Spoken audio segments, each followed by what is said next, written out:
નમસ્કાર વિદ્યાર્થી મિત્રો. Word in box academy Ahmedabad શાખામાંથી હું મિતેશ એમ સોલંકી આપ સૌનું હાર્દિક સ્વાગત કરું છું. મિત્રો, આજનો વિષય તો તમે સ્ક્રીન ઉપર જોઈ જ રહ્યા છો. આજે આપણે એક સરસ મજાની સંસ્થાનો અભ્યાસ કરવા જઈ રહ્યા છે, જેનું નામ છે નેશનલ હ્યુમન રાઇટ્સ કમિશન, જેને આપણે ગુજરાતીમાં રાષ્ટ્રીય માનવ અધિકાર આયોગ તરીકે પણ ઓળખીએ છીએ. આજના લેક્ચરનો અભ્યાસ કરતા પહેલા હું તમને 3 પ્રકારની સંસ્થાઓ વિશે થોડી પ્રાથમિક માહિતી આપી દઉં. જે મિત્રો મારા લેક્ચરમાંથી નોટ્સ બનાવે છે તે લોકો લખી શકે છે. ભારતમાં મુખ્યત્વે 3 પ્રકારની સંસ્થાઓ તમને જોવા મળશે. જેમાંનો પહેલો પ્રકાર એટલે કે બંધારણીય સંસ્થા, જેને આપણે કોન્સ્ટિટ્યુશનલ બોડીઝ કહીએ છીએ. અને તમે નામ ઉપરથી જ સમજી જશો કે આ એવી સંસ્થાઓ છે જેનો ઉલ્લેખ તમને બંધારણની અંદર કોઈ આર્ટિકલ અંતર્ગત જોવા મળશે. ઉદાહરણ તરીકે તમને હું 2 સંસ્થા જ કહીશ તો તમે સમજી જશો, જેમ કે ચૂંટણી પંચ અને નાણાં પંચ. આ બંને સંસ્થાઓનો ઉલ્લેખ તમને બંધારણની અંદર અલગ અલગ આર્ટિકલ અંતર્ગત જોવા મળે છે. તો તેનો અર્થ કે આ સંસ્થા બંધારણ દ્વારા રચવામાં આવે એવો આગ્રહ રાખવામાં આવેલો છે. અને આ સંસ્થામાં ફેરફાર કરવો એ એટલું સહેલું કામ નથી, કારણ કે એના માટે એક બંધારણીય સુધારો પસાર કરવો પડે. બીજા પ્રકારની સંસ્થા એટલે કાયદાકીય સંસ્થા, જે આપણે અત્યારે ભણવા જઈ રહ્યા છે. અહીંયા પણ તમે શબ્દ પકડશો તો સમજાઈ જશે. કાયદાકીય સંસ્થા એટલે એવી સંસ્થા કે જેની રચના કરવા માટે સરકારે સંસદમાં એક કાયદો પસાર કરવો પડે. હમણાં થોડી વાર પછી આપણે જ્યારે રાષ્ટ્રીય માનવ અધિકાર આયોગ ભણશું ત્યારે એ કાયદાનો ઉલ્લેખ આવશે. મતલબ આ સંસ્થાની રચના સરકાર સીધી ન કરી શકે તેના માટે એક કાયદો પસાર કરવો પડે. બીજું, આ જે કાયદાકીય સંસ્થાઓ છે એ કાયદાકીય સંસ્થાઓ ચોક્કસ ધ્યેય માટે બનાવવામાં આવતી હોય છે. અને જો ધ્યેય પ્રાપ્ત થઈ જાય તો સરકાર આ સંસ્થાઓને રદ પણ કરી શકે છે અથવા વિસર્જિત પણ કરી શકે છે. અને ત્રીજા પ્રકારની સંસ્થાઓ છે કારોબારી સંસ્થાઓ, જેને આપણે એક્ઝિક્યુટિવ બોડીઝ કહીએ છીએ, જેમાં સરકારને નથી કોઈ આર્ટિકલની મદદ લેવી પડતી, નથી કોઈ કાયદાની મદદ લેવી પડતી. એ માત્ર ને માત્ર જે કારોબારી છે, જે એક્ઝિક્યુટિવ બોડી છે ગવર્મેન્ટની, એ જ નક્કી કરે છે કે એક સંસ્થા બનાવવી પડે એમ છે અને એ બનાવી લે છે. જેનું ઉદાહરણ પણ તમારી પાસે છે. મારા અગાઉના લેક્ચર્સ તમને ખ્યાલ જ છે. નીતિ આયોગ એ એનું સૌથી શ્રેષ્ઠ ઉદાહરણ છે. તેના પહેલા આયોજન પંચ એ પણ આપણી એક પ્રકારની કારોબારી સંસ્થા હતી. તો આ 3 પ્રકારની સંસ્થાઓ સામાન્ય રીતે સ્પર્ધાત્મક પરીક્ષામાં પૂછાતી હોય છે. તો આપણે હવે શરૂ કરીએ આપણું નેશનલ હ્યુમન રાઇટ કમિશનનું લેક્ચર. તો સૌથી પહેલા આપણે પ્રાથમિક પરિચય મેળવી લઈએ. તો જુઓ, પહેલી જ લાઈન મેં લખી છે કે આ એક કાયદાકીય સંસ્થા છે. મતલબ કે ભારત સરકારે જ્યારે રાષ્ટ્રીય માનવ અધિકાર આયોગની રચના કરવાનો વિચાર કર્યો હશે ત્યારે એક કાયદો સંસદમાંથી પસાર કર્યો હશે. તો એ કાયદો પણ તમે જોઈ રહ્યા છો. 1993માં આ કાયદો પસાર થયો છે. માનવ અધિકારનું રક્ષણ કાયદા દ્વારા કરવામાં આવશે એવા એક કાયદા અંતર્ગત આ સંસ્થાની રચના કરવામાં આવી. આ સંસ્થાનું પ્રાથમિક ધ્યેય અને જવાબદારી શું છે? તો આ સંસ્થા સામાન્ય વ્યક્તિ, સામાન્ય નાગરિક જે ભારત દેશનો છે તેના જીવન વિશે, તેની સ્વતંત્રતા વિશે, તેના સમાનતા અને તેના આત્મગૌરવ, આ દરેક બાબતનું રક્ષણ કરવાની જવાબદારી લે છે. અને માનવ અધિકાર સંબંધિત જે કોઈ પણ પ્રશ્ન ભારતની અંદર ઉદ્ભવે છે અને એની જે કંઈ પણ ફરિયાદો થાય છે એનું નિરાકરણ લાવવાની જવાબદારી એ માનવ અધિકાર આયોગની છે. અને એટલા માટે જ આપણે એવું લખીએ છીએ કે જ્યારે પણ કોઈ વ્યક્તિના બંધારણીય અધિકારોનો ભંગ થાય તો એ બાબતની ફરિયાદ વ્યક્તિ ક્યાં કરશે? તો એ ફરિયાદ તે માનવ અધિકાર આયોગમાં કરી શકે છે. અને એ ફરિયાદ સ્વીકાર્યા બાદ આપણું જે માનવ અધિકાર આયોગ છે તે સરકાર સાથે તમારા અધિકારોના રક્ષણ માટે લડત આપશે. તો આ થઈ NHRCની પ્રાથમિક જવાબદારી. હવે એની રચના જોઈ લઈએ, કેવી રીતે NHRC બનાવવામાં આવે છે. તો યાદ રાખજો મિત્રો કે NHRC એટલે કે નેશનલ હ્યુમન રાઇટ કમિશનમાં અધ્યક્ષ અને સભ્યો તમને જોવા મળશે, જેમાં એક અધ્યક્ષ હશે અને સભ્યોની સંખ્યા જે છે તે 5 હશે. પરંતુ યાદ રાખજો, આ જે 1+5ની રચના છે તે કાયમી સભ્યોની વાત છે. હવે અહીંયા કેટલીક જરૂરી શરતો મૂકવામાં આવી છે. કોઈ પણ વ્યક્તિ NHRC નો ભાગ બની શકતું નથી. જેમ કે નેશનલ હ્યુમન રાઇટ કમિશનના અધ્યક્ષ બનવા માટેની લાયકાત તમે સર્વોચ્ચ મુખ્ય ન્યાયાધીશ એટલે કે CJI, એટલે કોઈ પણ નિવૃત્ત CJI અથવા તો સુપ્રીમ કોર્ટના કોઈ બીજા નિવૃત્ત જજ જે હોય એ જ NHRC ના અધ્યક્ષ બની શકે. હાલની તારીખે આપણે વાત કરીએ તો વર્તમાન સમયમાં માનવ અધિકાર આયોગના અધ્યક્ષ જે છે એ છે શ્રી HL દત્તુ. તો તેઓ તમે જાણો છો કે સુપ્રીમ કોર્ટના નિવૃત્ત ન્યાયાધીશ છે. તો આ એની પહેલી શરત છે. જ્યારે સભ્યોની વાત કરીએ તો એક સભ્ય સુપ્રીમના નિવૃત્ત ન્યાયાધીશ હોવા જરૂરી છે. CJI સિવાયના, એટલે આપણે જે સુપ્રીમ કોર્ટમાં 1+33 ની રચના કહીએ છીએ, તો એ જે 33 બાકીના ન્યાયાધીશ છે એમાંથી જ્યારે કોઈ નિવૃત્ત થાય તો એ નિવૃત્ત ન્યાયાધીશ NHRC ના સભ્ય તરીકે જોડાઈ શકે છે. બીજું, એક સભ્ય કોઈ હાઈકોર્ટના ન્યાયાધીશ અથવા તો નિવૃત્ત ન્યાયાધીશ એ આ રચનામાં જરૂરી છે. તો આમ તમે જુઓ તો અધ્યક્ષ અને 2 સભ્યો તો ન્યાયતંત્ર સાથે જોડાયેલા છે અને આનું કારણ શું છે કે માનવ અધિકારની વાત છે, એટલે લીગલ મેટરની વાત છે. તો જ્યારે પણ કોઈ માનવ અધિકાર સંબંધિત કેસ આવે તો આ ન્યાયાધીશ પોતાના અનુભવના આધારે એ કાયદાનું અર્થઘટન સાચી રીતે કરી અને વ્યક્તિને યોગ્ય ન્યાય અપાવવામાં મદદરૂપ થાય એટલા માટે આ ફરજિયાત શરતો મૂકેલી છે. જ્યારે બાકીના જે 3 સભ્યો છે, કુલ 5 સભ્યોની આપણે વાત કરીએ છીએ, એમાંથી 2 સભ્યો તો અહીંયા થઈ ગયા, 1 અને 2. તો બાકીના જે 3 સભ્ય છે એમાંથી એક મહિલા હોય તે ફરજિયાત શરત છે. અને બાકીના જે 2 વ્યક્તિ હોય, એમ કરીને કુલ જે 3 સભ્યો છે બાકીના, તે લોકો માનવ અધિકારના જાણકાર અથવા તો વિષય તજજ્ઞ અથવા તો માનવ અધિકાર ક્ષેત્રમાં કામ કરેલો તેમનો અનુભવ હોય તે જરૂરી છે. તો આ રીતે તમે જોશો તો 5 સભ્યો અને અધ્યક્ષ એ બધા જ ક્યાંક ને ક્યાંક માનવ અધિકાર અને કાયદાઓને સમજતા હોય એવા સભ્યોથી બનતી આ એક સંસ્થા છે. અને આ ઉપરોક્ત તમામ સભ્યો જે મેં શરૂઆતમાં કહ્યું એ કાયમી સભ્યો કહેવાશે. એટલે અધ્યક્ષ વત્તા 5 સભ્યો, આ 6 લોકો માનવ અધિકાર આયોગના કાયમી સભ્યો તરીકે ઓળખાય છે. તો એનો અર્થ એવો થયો કે આ સંસ્થામાં અસ્થાયી સભ્યો પણ હશે. પરંતુ અસ્થાયી સભ્યો વિશે જાણતા પહેલા તમને એક બીજી બાબત જણાવી દઉં કે આ જે 1+5 ની રચના છે અથવા તો સ્ટ્રક્ચર છે, તેના માટે પણ એક આખી પસંદગી સમિતિ હોય છે.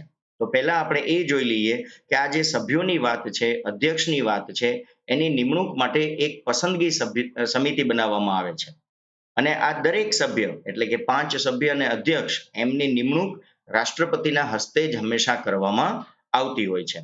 તો આ જે સભ્યોની પસંદગી સમિતિ છે એની રચના પણ તમને ઘણીવાર પરીક્ષામાં પૂછી શકાય છે. તો યાદ રાખજો કે પસંદગી સમિતિની અંદર કુલ 6 સભ્યો હોય છે. એટલે હું ફરીથી બોલી દઉં છું, તમે કન્ફ્યુઝ ન થતા. રાષ્ટ્રીય માનવ અધિકાર આયોગના કુલ કાયમી સભ્યોની સંખ્યા પણ 6 છે. અને આ જે 6 સભ્યો છે એમાં સભ્યોની પસંદગી માટે એક સમિતિ બનાવવામાં આવે છે. એ પસંદગી સમિતિની જે સભ્ય સંખ્યા છે એ પણ 6 છે, પણ આ બંને 6 સભ્યો અલગ છે. તો આ પસંદગી સમિતિના 6 સભ્યો કોણ? તો એમાં અધ્યક્ષ હંમેશા યાદ રાખજો તત્કાલીન પ્રધાનમંત્રી જ હોય. એટલે આજની વાત કરો તો શ્રી નરેન્દ્ર મોદી એ માનવ અધિકાર આયોગ સમિતિના સભ્યો માટેની પસંદગી સમિતિના અધ્યક્ષ છે. આ એક વાત. બીજું, એમની સાથે લોકસભાના અધ્યક્ષ હોય, ત્રીજું રાજ્યસભાના ઉપસભાપતિ હોય, ત્રીજા લોકસભાના વિરોધ પક્ષના નેતા હોય, ચોથા રાજ્યસભાના વિરોધ પક્ષના નેતા હોય અને પાંચમા કોઈ આપણા કેન્દ્રીય ગૃહમંત્રી એટલે કે હોમ મિનિસ્ટર હોય. તો તમે જોઈ શકો છો આ પ્રધાનમંત્રીથી લઈ 1, 2, 3, 4, 5 અને 6, આમ કુલ 6 સભ્યોથી એક સમિતિ બને છે. અને આ સમિતિ NHRC એટલે કે રાષ્ટ્રીય માનવ અધિકાર આયોગ માટેના સભ્યોના નામની પસંદગી કરશે અને એ નામ તેઓ રાષ્ટ્રપતિને મોકલશે અને ત્યારબાદ રાષ્ટ્રપતિ રાષ્ટ્રીય માનવ અધિકાર આયોગના અધ્યક્ષ અને સભ્યોની નિમણૂક કરશે. તો જુઓ અહીં અમે લખેલું છે, ઉપરોક્ત સભ્યો સમિતિના સભ્યોના નામ સૂચવે છે. તો આ રીતે NHRC ની રચનાની એક ચોક્કસ પ્રક્રિયા છે.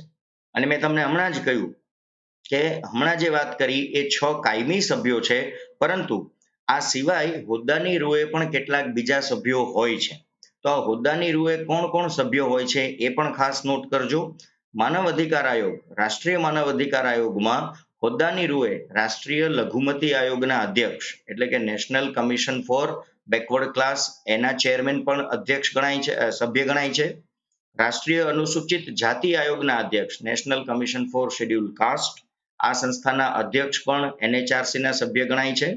રાષ્ટ્રીય અનુસૂચિત જનજાતિ આયોગના અધ્યક્ષ national commission for scheduled tribe, તો તેના ચેરમેન અથવા તો અધ્યક્ષ એ પણ NHRC ના હોદ્દાની રૂએ સભ્ય ગણાય છે. અને તમને ખ્યાલ છે કે આ ત્રણ સંસ્થા જે છે તે આર્ટિકલ નંબર 338 એ અને 338 અંતર્ગત તેનો ઉલ્લેખ કરવામાં આવેલો છે. આ ઉપરાંત રાષ્ટ્રીય મહિલા આયોગના અધ્યક્ષ, જેને આપણે નેશનલ વિમેન કમિશન કહીએ છીએ, યાદ રાખજો આ પણ એક કાયદાકીય સંસ્થા છે. માટે રાષ્ટ્રીય મહિલા આયોગના અધ્યક્ષ તમને બંધારણમાં તેનો ક્યાંય ઉલ્લેખ જોવા મળશે નહીં. જ્યારે ઉપરની ત્રણ સંસ્થા જે છે તે આપણી બંધારણીય સંસ્થા છે, કેમ કે તેનો ઉલ્લેખ આર્ટિકલ નંબર 338, 338A અને 338B અંતર્ગત કરવામાં આવેલો છે. ત્યારબાદ રાષ્ટ્રીય બાળ અધિકાર રક્ષણ આયોગના અધ્યક્ષ, એના અધ્યક્ષ પણ NHRC ના હોદ્દાની રૂએ સભ્ય ગણવામાં આવશે. આ પણ એક કાયદાકીય સંસ્થા છે, એટલે કે તેનો ઉલ્લેખ બંધારણમાં જોવા મળશે નહીં. અને એક બીજી સંસ્થા છે દિવ્યાંગ વ્યક્તિના કાયદા રક્ષણના આયોગ અધ્યક્ષ, ખરેખર એ થોડી ટાઈપો એરર છે. તો દિવ્યાંગ વ્યક્તિ માટેનું જે આયોગ છે તેના અધ્યક્ષ પણ એ NHRC ના હોદ્દાની રૂએ સભ્ય ગણવામાં આવે છે. તો હમણાં મેં શરૂઆતમાં તમને જે વાત કરી કે બંધારણીય સંસ્થા અને કાયદાકીય સંસ્થા, તો આ સૌથી સારામાં સારી સ્લાઇડ છે. પહેલી ત્રણ સંસ્થાઓ બંધારણીય સંસ્થા છે, જ્યારે નીચેની ત્રણ સંસ્થા એ કાયદાકીય સંસ્થા છે. અને મેં તમને કહ્યું એ રીતે કે કારોબારી સંસ્થાના ઉદાહરણ તરીકે નીતિ આયોગ અને આયોજન પંચ જેવી સંસ્થાઓ ઉદાહરણ સ્વરૂપ છે. તો આ રીતે રાષ્ટ્રીય માનવ અધિકાર આયોગ એ માત્ર 6 કાયમી સભ્યોથી નથી બનતું, એ સિવાય બીજા 6 હોદ્દાની રૂએ પણ સભ્યો તમને જોવા મળશે. હવે નિવૃત્તિ અને કાર્યકાળ. તો જે કાયમી સભ્યો છે એના નિવૃત્તિ અને કાર્યકાળની વાતમાં ખાસ યાદ રાખજો કે નિમણૂકથી 3 વર્ષ અથવા તો તેમની વ્યક્તિગત ઉંમર જ્યારે 70 વર્ષની થાય, આ બેમાંથી જે પહેલું પૂરું થશે ત્યારે એ નિવૃત્ત થઈ જશે, એમનો કાર્યકાળ પૂરો થઈ જશે. અને કાર્યકાળ પૂર્ણ થયા પછી અહીંયા ફરીથી નિમણૂક થઈ શકે છે, પુનઃ નિમણૂક પામી શકે છે. ઘણી સંસ્થાઓમાં આપણે એવું સાંભળીએ છીએ કે એકવાર નિવૃત્તિ થાય પછી એ ફરી એ સંસ્થાના ભાગ બની શકતા નથી, પરંતુ અહીંયા એવી શરત મૂકવામાં આવેલી નથી. ત્રીજું, નિવૃત્તિ પછી કેન્દ્ર અથવા રાજ્યમાં નોકરી ન કરી શકે. આ એક મર્યાદા મૂકવામાં આવેલી છે કે રાષ્ટ્રીય માનવ અધિકાર આયોગના અધ્યક્ષ અથવા તો સભ્ય એકવાર પોતાનો કાર્યકાળ પૂરો કરશે ત્યારબાદ કેન્દ્ર સરકાર કે રાજ્ય સરકારમાં કોઈ નોકરી કરી શકતા નથી. પગાર અને ભથ્થાની વાત કરીએ તો પગાર અને ભથ્થા રાષ્ટ્રીય માનવ અધિકાર આયોગના અધ્યક્ષ અને સભ્યોના જે છે તે કેન્દ્ર સરકાર નક્કી કરતા હોય છે. અને એકવાર એમની જ્યારે નિમણૂક થઈ જાય એ સમયે એમને જે પગાર અને ભથ્થા આપવાની વાત થાય એ મુજબ જ એમને એમના કાર્યકાળ દરમિયાન મળતા રહેશે. એમાં ચાલુ કાર્યકાળે કોઈ ઘટાડો કરી શકાતો નથી. તો આ પગાર અને ભથ્થાની વાત થઈ. ત્યારબાદ વાત કરીએ કે કદાચ આપણે અધ્યક્ષ અથવા તો સભ્યને પદભ્રષ્ટ કરવા હોય તો એના માટે પણ કેટલાક કાયદામાં જરૂરી જેને કહેવાય કે કારણો આપેલા છે. જેમાંનું પહેલું કારણ છે કે જો રાષ્ટ્રીય માનવ અધિકાર આયોગના સભ્ય અથવા તો વ્યક્તિ પોતે નાદાર જાહેર થાય, નાદાર એટલે કે ઇન્સોલ્વન્ટનો અર્થ થાય કે એમણે પૈસાની કોઈ લેતી દેતીમાં કૌભાંડ કરેલું હોય, કોઈ લોન લીધી હોય અને ન ચૂકવી હોય, એવી કોઈ પણ બાબત હોય તો એવા વ્યક્તિને પદભ્રષ્ટ કરી શકાય છે. બીજું, આયોગની સાથે સાથે એટલે કે જે 6 કાયમી સભ્યો છે એ આયોગમાં કામ કરતા હોય, સાથે સાથે અન્ય કોઈ સંસ્થામાં સવેતન સેવા આપતા હોય, એટલે એક સાથે 2 જગ્યાએ કામ કરતા હોય તો એ બાબતને અહીંયા અયોગ્ય ગણવામાં આવે છે અને વ્યક્તિને રાષ્ટ્રીય માનવ અધિકાર આયોગમાંથી દૂર કરી દેવામાં આવે છે. ત્રીજું, કે જો વ્યક્તિ શારીરિક અથવા માનસિક રીતે અયોગ્ય હોય તો રાષ્ટ્રપતિ તેને પદભ્રષ્ટ કરી શકે છે. એ તો બહુ સ્વાભાવિક વાત છે કે શારીરિક મર્યાદાને લીધે જો કામ ન કરી શકતા હોય તો એમને આયોગના સભ્ય બનાવી રાખવાનું કોઈ કારણ નથી. અને માનસિક રીતે અયોગ્ય હોય તો માનવ અધિકાર જેવી બાબતમાં આપણે એમના નિર્ણયોને ક્યારેય માન્ય રાખી શકીએ નહીં. તો આ તો એક વ્યાજબી કારણ છે. ચોથું, જો વ્યક્તિ ગુનેગાર સાબિત થાય અને તેમણે સજા ભોગવેલ હોય તો સીધી વસ્તુ છે કે જ્યારે તમે અધિકારોના રક્ષણની બાબત સાથે જોડાયેલા છો અને તમે જ કોઈ કાયદાના ભંગ બદલ જેલ ભોગવેલી હોય અથવા તો ગુનેગાર સાબિત થયેલા હોય તો એ પ્રકારના વ્યક્તિને પણ રાષ્ટ્રીય માનવ અધિકાર આયોગમાં સ્થાન મળતું નથી.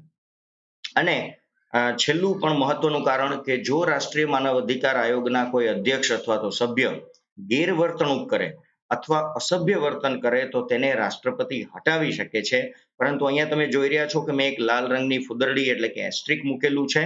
તેનો અર્થ કે જ્યારે આ પ્રકારની કોઈ ઘટના બને તો રાષ્ટ્રપતિ સીધા તેમને હટાવી શકતા નથી. કેમ કે રાષ્ટ્રીય માનવ અધિકાર આયોગના સભ્ય કે અધ્યક્ષ ઉપર કોઈ જો આક્ષેપ કરવામાં આવે તો તે આક્ષેપ સાબિત થવો જરૂરી છે. માટે આ બાબત સુપ્રીમ કોર્ટમાં ફરિયાદ તરીકે દાખલ થાય છે. અને જો સુપ્રીમ કોર્ટનો ચુકાદો એવો આવે કે ભાઈ હા NHRC ના અધ્યક્ષ અથવા તો જે તે સભ્ય સામે જે ગેરવર્તણૂકનો આક્ષેપ થયેલો છે, અસભ્ય વર્તનનો જે આક્ષેપ થયેલો છે તે સાચો સાબિત થાય છે, તો પછી એવા સંજોગોમાં ખાસ યાદ રાખજો કે એકવાર સુપ્રીમ કોર્ટમાં આ પ્રકારનો જો ચુકાદો આવી જશે તો પછી રાષ્ટ્રપતિએ તેમને પદભ્રષ્ટ કરવા માટે ફરજિયાત આદેશ આપવો પડશે જ. ત્યાં પછી રાષ્ટ્રપતિ એવું ન કહી શકે કે ચુકાદો તો સુપ્રીમ કોર્ટનો છે પરંતુ મેં નિમણૂક કરેલ છે માટે હું એમને હટાવવા નથી ઈચ્છતો, એ ચાલશે નહીં. અને એક બીજી બાબત કે જ્યારે પણ કોઈ વ્યક્તિ સામે આક્ષેપ થાય એટલે સીધી વસ્તુ છે કે મેટર કોર્ટમાં જતી રહેશે. તો અધ્યક્ષ અથવા સભ્યની બાબત જ્યારે કોર્ટમાં હોય તો એટલા સમય દરમિયાન કેમ કે એ ગુનેગાર સાબિત થઈ પણ શકે છે અને નથી પણ થઈ શકતા. પરંતુ અત્યારે જ્યારે મેટર સબ જ્યુડિશિયલ હોય, જ્યારે કોર્ટમાં હોય, તો પછી રાષ્ટ્રપતિ જે છે તે એ સભ્ય અથવા તો અધ્યક્ષને ટેમ્પરરીલી સસ્પેન્ડ કરી શકે છે. કારણ કે મેટર કોર્ટમાં છે. તો આ પદભ્રષ્ટ કરવા માટેના જરૂરી કારણો તમને સમજાઈ ગયા હશે. ત્યારબાદ આવે છે આયોગના કાર્યો શું? તો આયોગના મુખ્યત્વે કાર્યો તેના નામ પ્રમાણે જ છે. કોઈ કોર્ટનો આદેશ હોય, સુઓ મોટો એટલે કે રાષ્ટ્રીય માનવ અધિકાર આયોગને પોતાને જ કશું એવું દેખાય કે અહીંયા મોટા પ્રમાણમાં માનવ અધિકારનો ભંગ થઈ રહ્યો છે, અથવા તો કોઈ વ્યક્તિ દ્વારા માનવ અધિકાર ભંગની ફરિયાદ કરવામાં આવે તો પછી આયોગ જે છે તે એક્શનમાં આવશે. આ ઉપરાંત એટલે કે તપાસ કરશે. આ ઉપરાંત આયોગ જે છે NHRC એ નિયમિત રીતે જેલ અને અટકાયત કેન્દ્રોની મુલાકાત પણ લેતી હોય છે. આ કરવાનું કારણ શું છે કે ઘણીવાર તમે એવું સાંભળતા હશો કે જેલની જે ક્ષમતા છે તેના કરતાં વધારે પ્રમાણમાં કેદીઓને અંદર ભરવામાં આવેલા છે. તો એક સારી રીતે રાખવા વ્યક્તિઓને કેદી તરીકે પણ એના જે કેટલાક મૂળભૂત અધિકાર છે, જે માનવ અધિકાર છે, તેનો ભંગ નથી થતો તે જોવાનું કામ પણ NHRC કરે છે. એટલું જ નહીં, એમને મળતું જે જમવાનું છે તેની ગુણવત્તા પણ ચકાસી શકે છે. એમને જરૂરી વેન્ટિલેશન, હવા ઉજાસ, પીવાનું પાણી, આરોગ્ય, એમની તંદુરસ્તી, આ બધા એમના મૂળભૂત અધિકારો છે, આ એમના માનવ અધિકારો છે.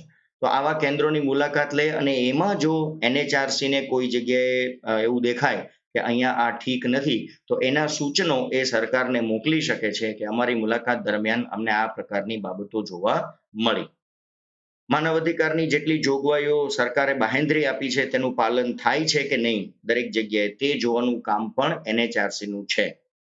એટલે NHRC એક રીતે તમે જુઓ તો એ નિરીક્ષણ પણ કરે છે, સૂચન પણ મોકલે છે અને સરકારનું ધ્યાન પણ દોરવાનું મહત્વનું કામ કરતી હોય છે.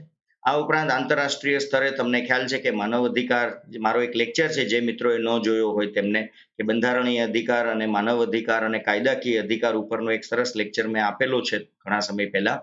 જે મિત્રોએ એ લેક્ચર ન જોયો હોય એ જોઈ લે, જેની લિંક તમે અત્યારે ઉપર જોઈ રહ્યા છો. તો આંતરરાષ્ટ્રીય સ્તરે પણ માનવ અધિકારની બાબતમાં ઘણી બધી ટ્રીટીઝ અને સંધિઓ થતી હોય છે. તો એ પ્રમાણે ભારતની અંદર માનવ અધિકારના નિયમોમાં ફેરફાર કરવો, તે અંગેના સૂચનો સરકારને આપવા અને પછી એ કાયદાઓનું પાલન થાય છે કે નહીં તે જોવાની જવાબદારી પણ NHRC ની છે. અને માનવ અધિકારોમાં સંશોધન કરવું. કોઈ પણ સારી એવી NGO જો માનવ અધિકારની બાબતમાં કોઈ નવો આયામ, કોઈ નવું ડાયમેન્શન ઉમેરવા ઈચ્છે, કોઈ એવી બાબત જે હજી સુધી માનવ અધિકારના ભાગરૂપે ધ્યાનમાં નથી આવી, તો એવા સંશોધન પણ કરતા રહેતા હોય છે. અને એવા સંશોધન કરતી જે સંસ્થાઓ છે, જે NGOs છે, એમને પણ NHRC પ્રોત્સાહન આપે છે. મોટાભાગે માનવ અધિકારને લાગુ કરવા માટે એ લોકો NGOની જ મદદ લેતા હોય છે, જેથી કરીને દરેક માનવને પોતાના અધિકાર જે છે તે મળી રહે. અને આ ઉપરાંત મેં કીધું એ પ્રમાણે NGO સાથે કામ કરે એટલે માનવ અધિકારો વિશેની જાગૃતિ ફેલાવી, સાક્ષરતા ફેલાવી. મોટાભાગના લોકોને તો એ ખબર જ નથી હોતો કે આ મારો માનવ અધિકાર છે. તો માત્ર કાયદાઓ બનાવી દેવાથી માનવ અધિકારનું રક્ષણ થાય નહીં. ભારતના દરેક નાગરિક સુધી માનવ અધિકારની સમજણ હોય કે ભાઈ મારો આ બેઝિક રાઈટ છે, આટલું તો મને મળવું જ જોઈએ. એના વિશે જાગૃતિ ફેલાવવાના જે કંઈ પણ પછી અભિયાન હોય, શેરી નાટકો હોય, જાહેરાતો હોય, પેમ્પલેટ હોય, રેડિયો દ્વારા જાહેરાત હોય, સોશિયલ મીડિયા દ્વારા જાહેરાત હોય, તો આ રીતે માસ કમ્યુનિકેશન અને માસ એજ્યુકેશન દ્વારા લોકોને માનવ અધિકાર માટે જાગૃત કરવામાં આવતા હોય છે. ત્યારબાદ આપણે વાત કરીએ કે આયોગની ભૂમિકા અને અસરકારકતા શું છે. તો હવે બહુ ધ્યાનથી સાંભળજો મિત્રો કે માનવ અધિકાર આયોગના જે સૂચનો હોય એ મુખ્યત્વે સલાહકારી હોય છે. મતલબ એ ઓર્ડર નથી હોતા, આદેશ નથી હોતા. તેનો અર્થ કે એ સરકારે માનવા બંધાયેલ નથી. બીજું, આયોગ પોતે ખૂબ પાવરફુલ છે એવું આપણે જોઈ શકીએ છીએ, પરંતુ યાદ રાખજો, રાષ્ટ્રીય માનવ અધિકાર આયોગ સ્વયં કોઈ વ્યક્તિને સજા ન આપી શકે. એ કોર્ટ તરીકે કોઈને 1 વર્ષ 2 વર્ષનો જેલ એવી પ્રકારની સજા ન આપી શકે. અને કોઈ અગર ત્રાહિત વ્યક્તિ છે, ધારો કે કોઈ એક વ્યક્તિના માનવ અધિકારનો ભંગ થયો છે એવું સાબિત પણ થાય છે, તો એના વળતર રૂપે કોઈ રકમ એ NHRC ન આપી શકે. આ બહુ અગત્યની વાત છે મિત્રો, કે નેશનલ હ્યુમન રાઇટ કમિશન એ પોતે કોઈ સજા પણ ન આપી શકે દોષી વ્યક્તિને, અને ત્રાહિત વ્યક્તિને વળતર રૂપે કોઈ રકમ પણ આપી શકતી નથી. ત્રીજું, મેં કહ્યું એ પ્રમાણે રાષ્ટ્રીય માનવ અધિકાર આયોગના જેટલા પણ સૂચનો છે એ સૂચન માત્ર છે, એડવાઇસ છે. સરકાર માનવા માટે બંધાયેલ નથી. તો તમને થશે કે તો પછી આ આયોગનું મહત્વ શું, તો પછી આ આયોગનો અર્થ શું? તો ત્યાં કાયદાકીય એક જોગવાઈ છે, આ પરીક્ષામાં પૂછી શકાય એવી બાબત છે કે રાષ્ટ્રીય માનવ અધિકાર આયોગ દ્વારા જ્યારે પણ કોઈ સૂચન કરવામાં આવે તો યાદ રાખજો, સરકારે 1 મહિનાની સમય મર્યાદામાં કંઈક તો પગલાં લેવા ફરજિયાત છે. અને એ પગલાઓ કેવા હોય? જે રાષ્ટ્રીય માનવ અધિકાર આયોગ દ્વારા આપવામાં આવેલા સૂચનને આધારે કોઈ સુધારાવાદી પગલું હોય. એટલે કંઈક તો સિસ્ટમની અંદર ફેરફાર આવે અને આવે. અહીંયા એક બીજી વાત કહી દઉં કે જે સૈન્ય સંસ્થાઓ છે, જે મિલિટરી સંબંધિત બાબતો છે, એમાં પણ ઘણીવાર માનવ અધિકારનો ભંગ થતો હોય છે. પરંતુ ત્યાં ખાસ યાદ રાખજો કે રાષ્ટ્રીય માનવ અધિકાર આયોગ સૈન્ય સંસ્થાઓની બાબતમાં જ્યારે સૂચન કરે છે, તો આ સમય મર્યાદા જે હું તમને અત્યારે 1 મહિનો કહું છું, એ સૈન્ય સંસ્થાઓની બાબતમાં 3 મહિના છે. જો આ પ્રકારના બિટવીન ધ લાઇન પ્રશ્નો ઘણીવાર આવતા હોય છે, તો સૈન્ય સંસ્થાઓ માટે આ સૂચનનું પાલન કરવા માટેનો સમયગાળો છે 3 મહિના. બીજું કે NHRC દર વર્ષે પોતાનો એક એન્યુઅલ રિપોર્ટ જે છે તે કેન્દ્ર સરકારને સોંપતી હોય છે, અને રાજ્ય સરકારને પણ સોંપે જો એ કોઈ રાજ્ય સંબંધિત હોય છે. અને ત્યારબાદ એ અહેવાલ સંસદના બંને ગૃહમાં, અને જો રાજ્યમાં હોય તો વિધાનસભામાં રજૂ કરવામાં આવે છે, અને પછી એની ઉપર ચર્ચા કરવામાં આવે છે. વિરોધ પક્ષ એ મુદ્દાઓને લઈને હોબાળો મચાવતો હોય છે, જ્યારે સત્તા પક્ષ એ સૂચનના આધારે કાયદાઓમાં શું સુધારો કર્યો તે અંગેની એક જાણકારી જનતાને અને વિરોધ પક્ષને આપતી હોય છે. તો આ છે આયોગની મહત્વની ભૂમિકા. હવે આવે છે તમારા માટેના કેટલાક પ્રશ્નો, અને તમને એવું લાગશે કે સરે આખી સ્લાઇડ જ રિપીટ કરી દીધી. તો હા, એવું જ છે. તમે અત્યારે જોઈ રહ્યા છો રાષ્ટ્રીય લઘુમતી આયોગ, તો તેના અધ્યક્ષ હાલમાં કોણ છે એ તમારે મને કહેવાનું છે. બધા જ આયોગ અને સંસ્થા મેં લીધેલી છે. રાષ્ટ્રીય અનુસૂચિત જાતિ આયોગના અધ્યક્ષ કોણ છે? રાષ્ટ્રીય અનુસૂચિત જનજાતિ આયોગના અધ્યક્ષ કોણ છે? રાષ્ટ્રીય મહિલા આયોગના અધ્યક્ષ કોણ છે? અને રાષ્ટ્રીય બાળ અધિકાર રક્ષણ આયોગના અધ્યક્ષ કોણ છે? અને છેલ્લે દિવ્યાંગ વ્યક્તિનું જે આયોગ છે તેના અધ્યક્ષ કોણ છે? આ 6 સંસ્થાઓના વર્તમાન અધ્યક્ષના નામ તમારે મને શોધીને કહેવાના છે. આ એકવાર પૂરું થઈ જાય તો સાથે સાથે તમે રાજ્ય કક્ષાના, એટલે કે ગુજરાત રાજ્યના આ બધા આયોગના અધ્યક્ષ કોણ છે એ પણ તમારે જાણી લેવું જોઈએ, કેમ કે વર્ગ 3માં તમને રાજ્ય કક્ષાના પ્રશ્નો પણ પૂછાતા હોય છે. તો અહીંયા મારો આજનો lecture national human right commission વિશેનો પૂરો થાય છે. આશા રાખું છું વિસ્તૃત માહિતી તમને મળી હશે. આથી વિશેષ માહિતી તો પુસ્તકમાં મેં લખેલી જ છે. તેમ છતાંય તમારા કોઈ પ્રશ્નો હોય તો મને YouTube કમેન્ટમાં ચોક્કસ મોકલજો. આજના પ્રશ્નોના જવાબ પણ તમારે મને ચોક્કસ YouTube થી આપવાના રહેશે. ટૂંક સમયમાં ફરી પાછા મળશું એક બીજા વિષય સાથે. ત્યાં સુધી આભાર.